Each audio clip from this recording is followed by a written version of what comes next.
Good morning, students. Today we start new chapter, straight line, that is chapter 10. This is basic coordinate x-axis and y-axis. This is known as a Cartesian plane. And x-coordinate is also known as abscissa and y-coordinate is known as ordinate. ये आप class 7th 8th से पढ़ते आ रहे हैं. Any point on the x-axis whose y-coordinate equal to 0, जैसे ये point है, इसके coordinate आगे 4 0. Any point on the y-axis whose x-coordinate is 0, तो क्या बन गया 0,3 बन गया. क्लियर है बेटा, समझ आ गया सभी को? Any doubt? उसके बाद बेटा मैंने कहा कोई भी पॉइंट है जैसे 2,1 है तो इसका मतलब x से डिस्टेंस उसका 2 का है, y से डिस्टेंस उसका 1 का है. ये तो बेसिक पॉइंट प्लॉटिंग आप लोगों ने लोअर क्लास से सीखी हुई है. डिस्टेंस फॉर्मूला 10th क्लास में x2 माइनस x1 का whole square plus y2 minus y1 का होल स्क्वायर का under root. Section formula internally a line segment whose end point coordinates x1 y1 and x2 y2 is given. P is a point which divide line AB in m ratio n. Internally तो section formula से coordinates of P क्या आ गया mx2 plus nx1 divide by m plus n comma my2 plus ny1 divide by m plus n. Externally के case में बस इस plus की जगह माइनस आ जाएगा. मैंने कहा ए भी एक लाइन सेगमेंट है, उसके and point coordinates x1 y1 and x2 y2 given है. P एक ऐसा पॉइंट है जो इस लाइन के बाहर पड़ा है, इसको एक्सटर्नली में डिवाइड कर रहा है, तो इसमें PA रेशियो में PB equal to m ratio n. तो कोऑर्डिनेट्स ऑफ P क्या आएगा, आपने वही फॉर्मूला लगाना है लेकिन प्लस की जगह माइनस लग जाएगा. mx2 minus nx1 divide by m minus n comma my2 minus ny1 divide by m minus n. Mid point formula, a line segment whose endpoints x1 y1 and x2 y2 are given. P is a point which is midpoint of AB. तो midpoint formula क्या है, coordinates of P कैसे निकलेंगे, x1 plus x2 divide by 2 comma y1 plus y2 divide by 2. अगला एक triangle है जिसके coordinates x1 y1 x2 y2 and x3 y3 given है और हमें उस ट्रायंगल का एरिया निकालना है. 1 1 के बाद 2 2 के बाद 3 3 के बाद 1. ये एक सिंपल नोटेशन बना लें. 1 1 के बाद 2 एरो का साइन देखें, 2 के बाद 3 3 के बाद 1. एरिया ऑफ ट्रायंगल क्या होता है, हाफ मॉडुलस में x1 ब्रैकेट में y2 minus y3 plus x2 bracket में y3 minus y1 plus x3 bracket में y1 माइनस y2 का होल मॉडुलस. ये भी हमने 10th क्लास में किया हुआ है. ये जितने भी फॉर्मूले अभी तक करवाए हैं सारे 10th क्लास में किए हुए हैं हमने. If 3 points are collinear then area of triangle equal to 0. जो ये एरिया ऑफ ट्रायंगल आया वो इक्वल टू क्या हो जाएगा, 0. Then the points are collinear. Exercise 10.1 question number first, ये आपने 10th क्लास में किया हुआ है.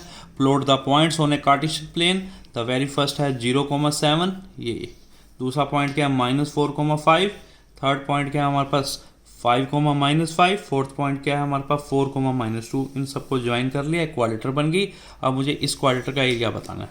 मैंने एक डायगोनल ज्वाइन कर लिया, मैंने BD ज्वाइन कर लिया. आपकी चॉइस, आप AC ज्वाइन कर लो. अब एक ट्रायंगल हमारी ये है और एक ट्रायंगल कौन सी है, ABD एंड सेकंड ट्रायंगल क्या है BDC.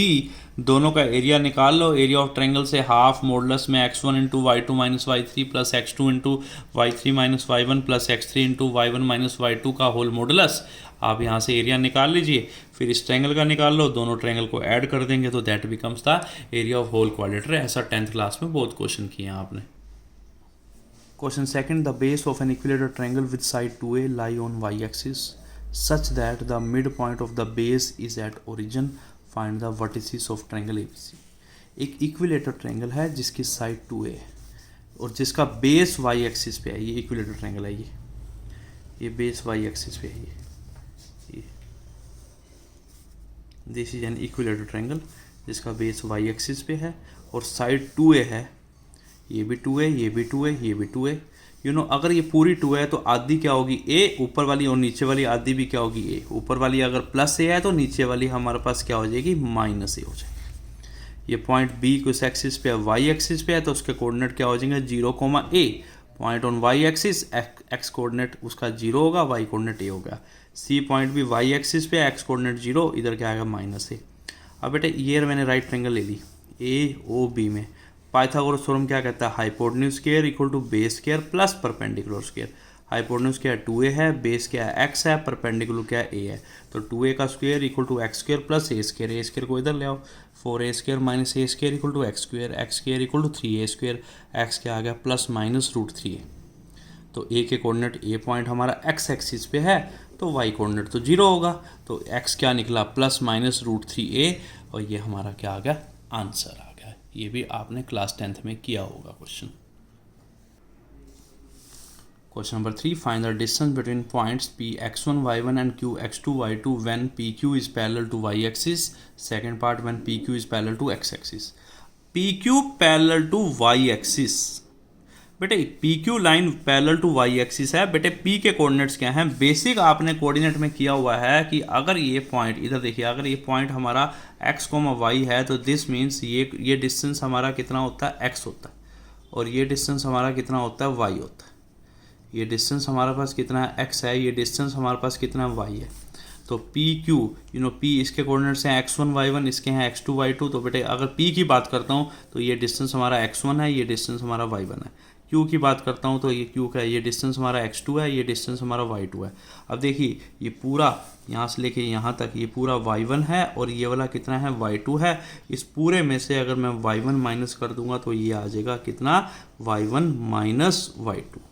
और जितना ये एक रेक्टेंगल है, दिस इज ए रेक्टेंगल, ये एक रेक्टेंगल है। अगर ये y1 माइनस y2 है तो ये डिस्टेंस भी क्या हो जाएगा y1 माइनस y2। तो पी क्यू डिस्टेंस कितना आ गया हमारे पास y1 माइनस y2 डिस्टेंस आ गया। बेटे पी क्यू पैरेलल टू उसने y एक्सिस है, पर उसने ये तो नहीं कहा कि p ऊपर है q नीचे है। क्या पता ऐसा केस बन जाए कि p हमारा नीचे हो जाए पॉइंट, q ऊपर हो जाए, ये हो जाए x1 y1 x2 y2। अगर ये x1 y1 है तो द कोऑर्डिनेट सिस्टम से ये x1 डिस्टेंस है, ये y1 डिस्टेंस है। और q x2 y2 का मतलब क्या होगा, ये डिस्टेंस हमारा x2 है, ये डिस्टेंस हमारा क्या है x2 है, और ये डिस्टेंस हमारा क्या y2 है। y2 में से y1 माइनस किया तो ये आ गया y2 माइनस y1। ये डिस्टेंस कितना आ गया y2 माइनस y1। तो ये भी डिस्टेंस कितना है हमारे पास y2 माइनस y1। ये दोनों डिस्टेंस बराबर हैं due to this is a rectangle. तो यहाँ पर आया पी क्यू y1 माइनस y2, पी क्यू आया यहाँ y2 माइनस y1। तो बाय 1 और 2 से y1 माइनस y2 भी है, y2 माइनस y1 भी है। तो पी क्यू क्या होगा मॉडुलस में y1 माइनस y2। सेकेंड पार्ट बिल्कुल सेम है, उसमें क्या P Q parallel to x axis, तो ये पैरेलल टू x एक्सिस। तो सेम केसेस में आप ये भी हमारा वैसे ही निकल आएगा। इसमें answer P Q equal to x1 माइनस x2 होगा। बिल्कुल सिमिलर ग्राउंड पे हम इसको प्रूव कर सकते हैं। Inclination, what is inclination? Angle made by the line with x axis in positive direction in anti clockwise direction is called inclination. उसको हम इंक्लिनेशन का नाम देते हैं। बेटे ये x एक्सिस है, y एक्सिस एक लाइन L है। ये लाइन x एक्सिस से थीटा के एंगल पे इंक्लाइंड है एंटी क्लॉकवाइज सेंस में। यहाँ से यहाँ थीटा है तो ये एंगल हमारा क्या है इंक्लिनेशन। Inclination means positive. ये लाइन ये x एक्सिस से एंटी क्लॉकवाइज डायरेक्शन में थीटा एंगल बना रही है, तो this theta is called inclination. तो व्हाट इज स्लोप? स्लोप क्या होता है? Slope is tangent of inclination. Inclination आपने समझ लिया कि लाइन का x एक्सिस से एंगल एंटी क्लॉकवाइज सेंस में, उसको हम क्या बोलते हैं? इंक्लिनेशन बोलते हैं। स्लोप m इक्वल टू क्या होता है? tan theta, where theta is called inclination. Clear है बेटा? बहुत इंपॉर्टेंट टॉपिक है। 11th क्लास का मेन काम हमारा इंक्लिनेशन से स्टार्ट होता है। इंक्लिनेशन क्या है? Angle made by the line with x axis in anti clockwise direction, ठीक है। और स्लोप क्या होता है? Tangent of inclination, m equal to tan theta. जैसे क्वेश्चन दिया मैंने कहा find slope of x axis, बड़ा इंपॉर्टेंट पॉइंट है। x एक्सिस का मतलब लाइन हमारी x एक्सिस है, लाइन हमारी x एक्सिस है, और ना थीटा क्या होता है? उस लाइन का x एक्सिस से एंगल। तो लाइन भी यही है, x एक्सिस भी है। एक लाइन का अपने आप से एंगल क्या होगा? 0 डिग्री। तो स्लोप क्या होता है? m equal to tan theta. tan 0 degree, tan 0 क्या होता है? 0। तो स्लोप ऑफ x एक्सिस क्या हो गया? 0। मैंने कहा find slope of y axis. ये y एक्सिस ये लाइन है बेटा। अगर ये लाइन है हमारे पास तो आपको पता है थीटा क्या होता है? इंक्लिनेशन। थीटा है हमारा inclination, angle made by line with x axis. इस लाइन का x एक्सिस से एंटी क्लॉकवाइज सेंस में, उसको हम क्या बोलते हैं? इंक्लिनेशन। तो थीटा कितना आ गया? 90 degree.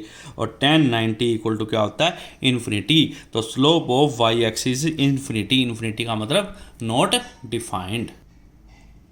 Find slope of a line segment whose endpoint coordinates are given.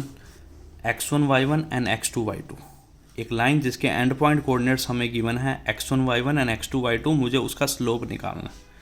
Simple formula है, स्लोप का फॉर्मूला होता है tan थीटा और दूसरा फॉर्मूला होता है y2 minus y1 bye x2 minus x1। अब मैं आपको प्रूव करके बता रहा हूँ कैसे आएगा। ये फॉर्मूला हमने तब लगाना है जब हमें एंड पॉइंट कोऑर्डिनेट्स गिवन हो। बेटे ये x1 y1 है, ये x2 y2 है, ए बी लाइन है, तो बेसिक कोऑर्डिनेट से x1 y1 का मतलब क्या होगा, ये डिस्टेंस x1 हो गया, ये डिस्टेंस y1 हो गया। ये x2 y2 का मतलब क्या हो गया, ये पूरा डिस्टेंस x2 हो गया और ये पूरा डिस्टेंस हमारे पास y2 हो गया। बेटा जब ये पूरा x2 है, ये x1 है, तो इस x2 में से x1 माइनस करूँगा तो ये डिस्टेंस यहाँ से लेके यहाँ तक, ये डिस्टेंस हमारे पास कितना आ गया, x2 माइनस x1। और ऐसे ही बेटा ये पूरा y2 है, ये y1 है, तो मुझे यहाँ से लेके यहाँ तक जाना है, तो ये क्या आ जाएगा हमारे पास y2 minus y1। Rectangle system से अगर ये हमारे पास दिस इज ए रेक्टेंगल, अगर ये x2 माइनस x1 है तो ये डिस्टेंस भी x2 माइनस x1, ये y2 माइनस y1 है तो ये डिस्टेंस भी हमारे पास क्या आएगा, y2 माइनस y1। तो ये एक ट्रायंगल है जिसकी दो साइडें हैं, पहली साइड आ गई, बेस आ गया x2 minus x1, this is base, perpendicular क्या आ गया हमारे पास y2 माइनस y1। मैंने इस लाइन को एक्सटेंड कर दिया आगे तक। Two lines are parallel, these two are the corresponding angles, lines are parallel, corresponding angles are equal. तो ये थीटा है तो ये भी theta. In the same way ये दो लाइनें आपस में पैरेलल हैं, ये दो लाइनें बेटा आपस में पैरेलल हैं, तो यहाँ से मैंने this is the line in transversal line, तो ये दोनों एंगल आपस में इक्वल होंगे। अगर ये थीटा है तो ये एंगल भी थीटा है, तो ये थीटा है तो ये भी क्या है, थीटा है, तो थीटा आ गया। अब इस ट्रायंगल के अंदर कौन सी, ए क्यू बी में मेरे पास मुझे tan थीटा निकालना है। स्लोप का फॉर्मूला होता है m equal to tan theta, that is perpendicular divide by base. Perpendicular कितना है, y2 माइनस y1, बेस कितना है, x2 माइनस x1। तो हमारा फॉर्मूला बन गया tan theta equal to y2 minus y1 divided by x2 minus x1। जैसे question simple सा दिया, find the slope of a line joining these two points -2 3 and 4 5। एक लाइन के एंड पॉइंट्स दे रखे हैं, स्लोप कैसे निकलता है, y2 minus y1 divide by x2 minus x1। 5 minus 3 divide by 4 plus 2 क्या आ गया, 2/6, that is equal to 1/3। Slope कितना आ गया हमारे पास, 1/3। ओके बेटा, अगर आपको कोई भी डाउट हो तो मुझे फ़ोन कर सकते हो, व्हाट्सएप कर सकते हो, बट डेली का होमवर्क कीजिए और मुझे सेंड कीजिए। ओके बेटे।